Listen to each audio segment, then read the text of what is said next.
Nak cari sinki besar tapi tak tahu nak pilih yang mana? So jom aku tunjuk dekat korang sinki saiz triple XL yang ada dekat alat dapur. Yang pertama, Workstation Sink XXL.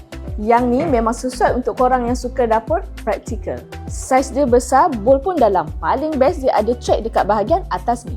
Nak letak chopping board, basket, basuh sayur atau tray defrost pun boleh. Semua kerja boleh buat terus atas sinki. Tak perlu guna banyak ruang dekat countertop. Material pula kita guna SUS 304 stainless steel dengan finishing honeycomb atau nano millet.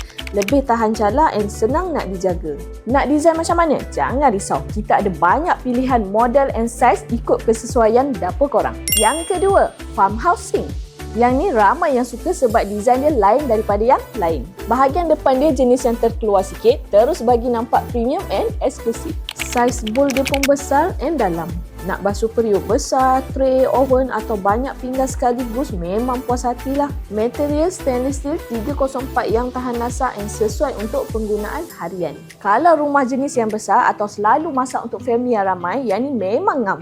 Yang ketiga, ceramic sink besar. Kalau korang jenis pentingkan rupa and estetik, yang ni memang ngam. Permukaan dia licin and senang dicuci. Kotoran tak mudah melekat and kurang serap bau. Selain tu, dia juga tahan panas tinggi and bagi dapur nampak lebih clean. Memang sesuai untuk yang nak konsep minimalis, modern and luxury vibes. Yang penting pilih ikut konsep dapur korang. Boleh dapatkan di alat dapur yang berdekatan atau terus ke semenyih paling besar.